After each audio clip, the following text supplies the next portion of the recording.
Hi, this is Krista Lay. And I'm Craig Aarons Martin. We're the co-hosts of the SEL in EDU podcast. Proud member of the Education Podcast Network. Each show on the network is independently owned, and the views expressed may not represent those of other podcasts. For the best education podcast, visit edupodcastnetwork.com.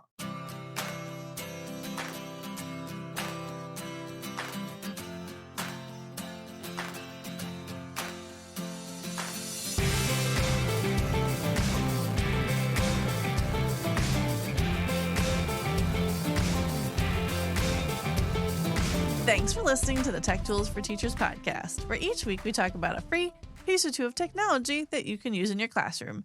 I'm your host, Shanna Martin. I'm a middle school teacher, technology and instructional coach for my district. And I'm a producer and husband, Fuzz Martin, and podcasting always puts me in a good mood. Oh, man, that's like not even... You ever notice good and mood are spelled the same, but they don't rhyme? Well, it's the last episode of season 6, and clearly we've gone down. We're talking about food mood today. Oh, that's where you were going with that. I thought you were trying to like Google something like Google. No. Food mood rhymes, but good mood does not. This is true. Yeah, okay, but I get it. And they're just one letter off. Wow. Okay. Yeah. That's where we're at today, folks. It'll take a little bit, but we're here at the end of the year, and and I'm out of puns. So thankfully, we snuck on through to the end of season 6. And you have all summer to put them together. Yep. Hooray. Gonna work on my puns over the summer, folks. So anywho, it is episode 187, which is the end of season 6. Yes. Oh, I'm sorry. I was like, we even prepped with the button this time, folks. I love the eyeballs like daggered to the sound effects machine. Let's try that again. Go ahead. Do it. All right. And it's the last episode of season 6. There we go. Oh, my. So if you can't tell, I'm already on summer break. Yes. I've had a week. It's not really been a week of relaxation by any means. I've been back to work 3 of the 4 days that I have had off. But really. Because our youngest is still in school. Child is still in school. So you're like, oh, I can get all this stuff done while she's still in school. So everyone's like, oh, you started summer break. I'm like, well, I've actually been to school 3 times. Yeah, that's okay. So that's fine. I mean, I'm getting things done. You're still under contract till the end of June, right? Well, I guess kind of. Yeah. I don't know how that works. I don't know how it works either. Paperwork. Summer break. So anyway, we're preparing for summer break today. But I decided this year, I've done many episodes in the past where it's suggestions for teachers or help for summer school or additional support. So like episodes, we can go back in them, like episode 60 and 93 and 94 and 123 and 155. I went back and checked.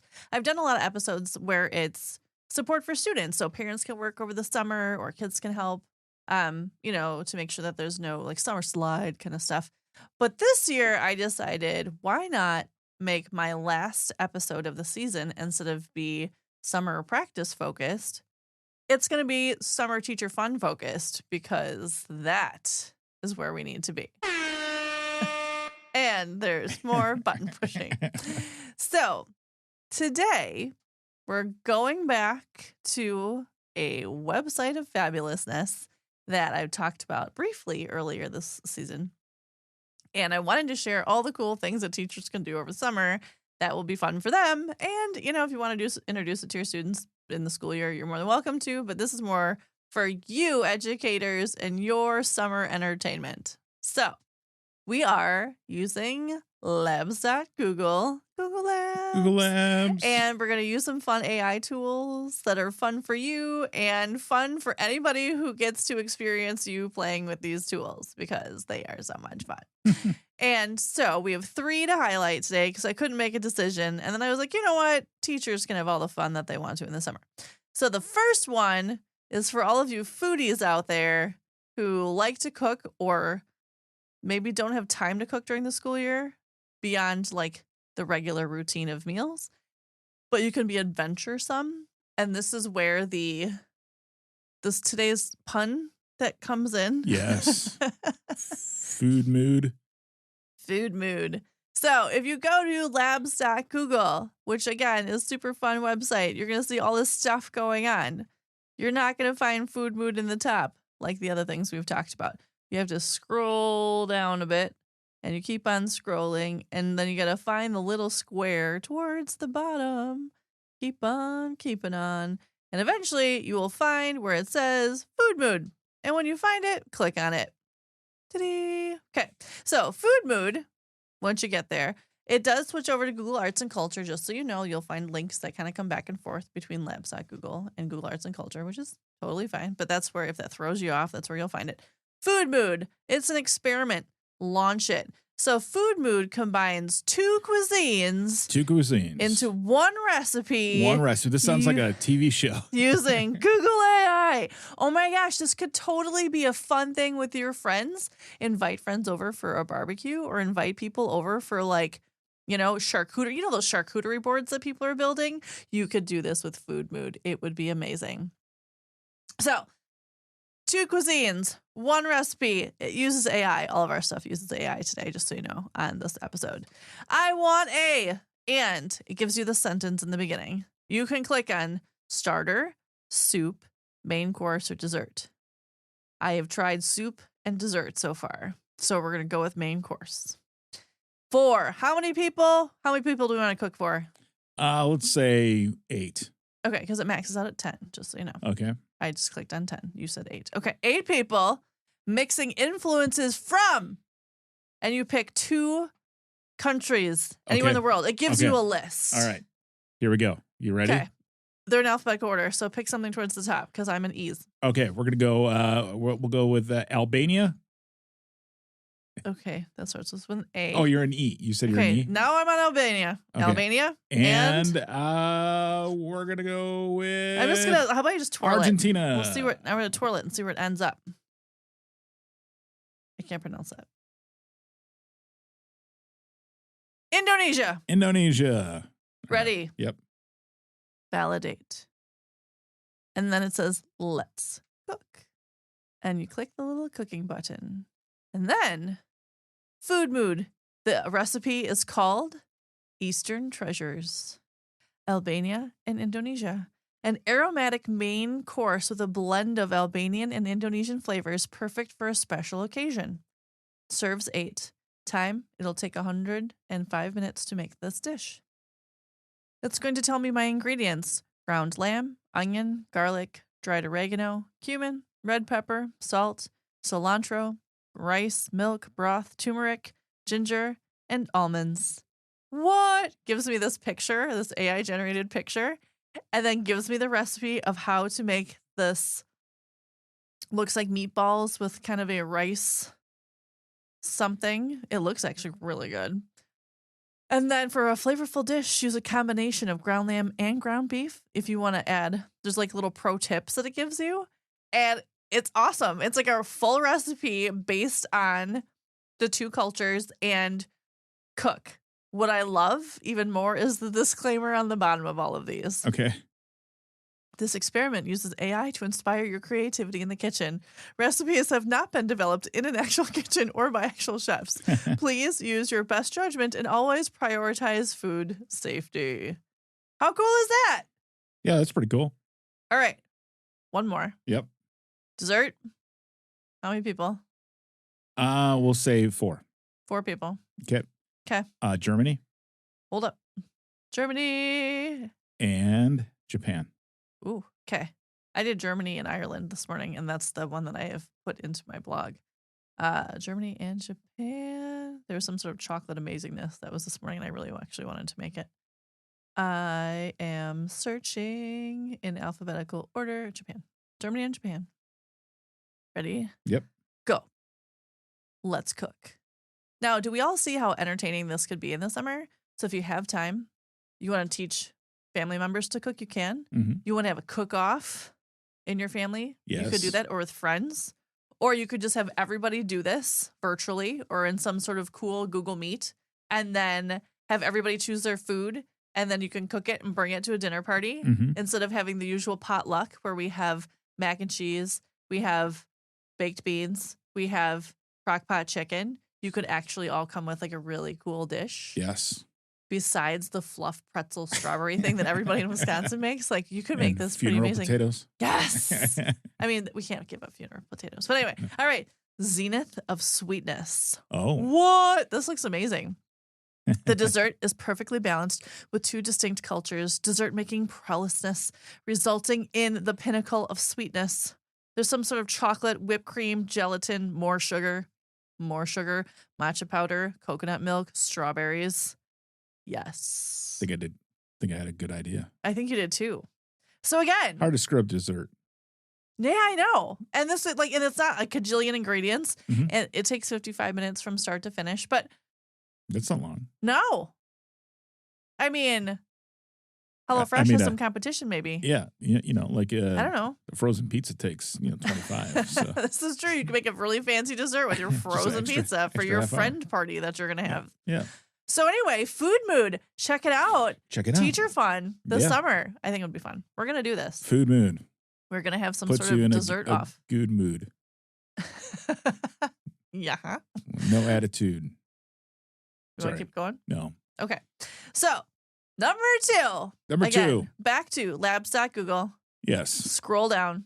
Get Get there. past the fancy page. Scroll down.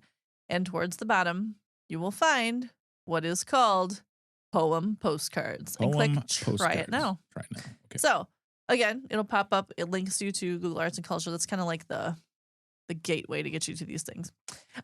So Poem Postcards. What's cool about this, by the way, you could use this in your classroom, just so you all know, but this could be fun to send random emails to your coworkers throughout the summer and or send random poems to friends, relatives, whoever you want to send random digital postcards to. It gives you a piece of art and you can change them. So if you click when you get there, Yep. so poem postcards, more art. There is tons and tons and tons and tons of classical art pieces that you can pick from. It's like step 1, pick a piece of art because the poem will be based on that piece of art. So that's something to kind of know, Okay. like be Yep. aware of that. Yep. So like I picked Starry Night, Vincent van Gogh. Okay. Okay. I am choosing my poem, which you can pick. There's lots of choices, but you have haiku, free verse, sonnet, limerick. Okay. I'm going to choose a ballad because that seems appropriate. And I want someone who loves pencils. Oh, nice. So now it's going to write me a ballad inspired by Starry Night about someone who loves pencils. Pencils. Paint with pencils the starry night, the view from his window so bright, the swirling clouds and cypress trees, the moon and stars so serenely, a masterpiece born of his pain, a gift to the world of timeless refrain. And then you click share poem and you send it to somebody. So you can send it through Facebook, X, formerly Twitter, Pinterest, X. email, Tumblr, and Tumblr. our favorite, That's a blast from the past, too. Google Classroom. Oh, yes. So you can link poems right into Google Classroom. So summer school kids, you can be like, Yeah. poem of the day. Anyway, so you can send these fun little poem postcards and you can send them to your, again, coworkers, someone who needs a brightened day. You know, everybody loves summer emails, but this would be fun ones to get. Like you don't have to go to more PD. You can get a cool poem postcard from somebody. I wrote you one, Shanna, Oh my. based on Gustav Klimt's The Kiss. Great. What's the picture look like? It's two people kissing. Oh, Uh, great. Super. I don't know if it would be super appropriate for. I mean, it's an appropriate photo. It's like Mhm. like here you go. See, Oh yeah. Yeah. It's just art. but it would make sixth graders giggle. Two lovers entwined in a passionate kiss. See, that would Great. make sixth graders giggle Yes, right it away. would. Uh-huh. Their bodies and souls entwined as one. Yes, still the man's green skin and the woman's golden hair. By the way, it was for someone who loves frogs. Oh, okay. Perfect Okay. match like frogs and lily pads. Oh, it's like the Princess and the Frog. The setting is lush, verdant forest where the birds sing and the flowers bloom. The air is filled with the sweet scent of love, and all is right in the world. Cute. With the world. Sorry. Nice. So, anyway, there you go. That's That's the kiss. There you go. So it takes a part of the piece of the art, teaches a little bit about the art, writes you a poem, aligns with something you point out to it, Yep. and boom, Boom. postcard. It'd be fun to send to somebody. I think you could just flood somebody's mailboxes with fun poems, and Send it to a politician. That'd be fun. that would be entertaining. So, and our third one, Send it to your school board. I'm kidding. Don't do that. please don't do that. Send it to your principal and say, hey, it was been a great year. Like I did PD. Yeah. I listened to an educational podcast. They there told me you to send you a postcard. Please don't get me in trouble. Okay, so our last one with Labs.Google. This is my favorite. This may have been the one that I was playing. Really excited to talk about. Doing the intro. Yep. Okay, so it's called Say What You See, not Say what you mean to say. Okay, anyway, not that we were singing that earlier or anything. So it's called Say What You See. Again, scroll down towards the bottom. Okay. Again, it'll come through Google Arts and Culture. So this tool not only is highly entertaining, but it's actually really beneficial. And by this tool, you don't mean John Mayer, right? Correct. Okay. Oh my goodness. Wow, we're just like full of jokes today. So Say What You See helps you learn how to write prompts in this game, but for AI. Yes. So I can't tell you, like, as a tech coach or an instructional coach, I have teachers who want to start using AI, but they get really frustrated because when they're writing, AI is not producing what they actually need. So they want like a rubric written for them because rubrics are tricky and they're time consuming and they want to use some AI, like different AI tools to write a rubric. The problem is the way they write the prompt, it doesn't give them what they need. So it's frustrating and then it's not useful and then you're just doing all the work over again. Yep. Okay. That's my teaching point. So Say What You See is a game based on writing prompts for AI. So what you do is you go into the game, say what you see. There's like a little brain. I thought it was a pig or a cloud, but I'm pretty sure it's a brain. It's a brain, isn't it? Yep. Okay. So start level 1. So when you click on it, it gives you a picture. And it shows you, like, include the information, the medium, the subject, and the context. So a painting of a dog in a field. Okay. The more descriptive you get and specific, the better you will get AI to produce what you want it to. Yep. Okay. Level 1. But there's a trick. You only get 120 characters. Correct. So you can't go on and on forever because it's going to ignore you. Yeah. I want you to tell me what you see in the level 1 picture, the first one. I saw ramen noodles. Here, I'll show you my whole thing. Here was my whole level 1. Oh, interesting. Yeah. Okay. And so these were my pictures that I did. So tell me about what you wrote for your gradient picture. For my gradient, I put, because I'm colorblind. I know. That's why I wanted to So ask I you just this. wrote a blank screen with a gentle gradient. And it came back with what the colors were. I think it's pink or something like that. Yeah, it goes mint green to pink. And I was like, you can't see Yeah. that. So at first I thought it was broken. Okay. And then so I'm like, it's a blank screen with a gentle gradient. And then apparently it was like, hey, you're right, except for my color was wrong. So that one I was 70% right according to this. So, but my other two, I think I was, I don't know if I got the color of the bowl right. You said purple, it's blue. It's blue. But Okay, yeah. that's So, close. but my ramen spot on, huh? Look at that. Yeah, good job. Dang. So like when I did the gradient one, I got 88% of the match, but that's just because I can see the color change Yeah. and you couldn't. But Yes. anyway, besides the point, Yes. it teaches you how to write what you see specifically enough and Yep. accurately enough so that way it then creates the image that you describe in your picture, and then it'll tell you the percentage, how close you are and how far you are from what your descriptions are. So for those of you who are starting to use more AI in the classroom and who are using these different tools, this is a great way to kind of play a game and also train your brain as to how to write short descriptions that are specific enough for AI to understand what you want. Yes, And it's fun. it is. And then it's challenging because you're like, but wait, I want that to be 100%. I don't want that to be like 89% because those types of things drive me nuts. Like you can move on to the next one, but you're not accurate. So this works on your accuracy as well. Mm-hmm. So yeah, what are you working on now? I can see you furiously typing and competing. I'm starting level 2, so let's see what happens. Level 2. Let's see. Level 2, fight. fail. Oh, look at that. It's Oh, pretty yeah, close. 77% match. Yeah. Nice. It put a rider on my bronze horse, but Good job. It's yeah. lifting the correct leg. It is. And it's missing a leg. It is missing a leg. I Your don't horse know. only has 3 legs. I don't know why that horse has 3 legs. Okay. It didn't tell it to have 3 legs, but All right. We're good. All right. So that's our last one. So that's say what you see. So that is the third one to kind of practice. And that tool will be really helpful for, again, training your brain and being able to write specific things for AI and some practice with writing some specific things for AI. yeah, I like that. That's pretty cool. And it's very helpful even just for you as a teacher to learn how to do this better, because this is definitely a skill that all of us will need as AI becomes more relevant. Right, more prominent wherever you are. Yeah, Exactly. absolutely. So there's some fun things from Labs.Google, hopefully for teachers to kind of give you some fun summer entertainment, but also to kind of teach you a couple things too. And I can't wait to hear about the recipes. I want to see some pictures. I want people to share some of these creations that they make from Food Mood. Yes. That would be amazing. Yes, the appetizer for 3 that you're making from Antarctica. No, because in Antarctica, you're not allowed to make. Did you know this? You're not allowed to eat anything from Antarctica. It all has to be shipped in. Did you know that? I learned that over the weekend.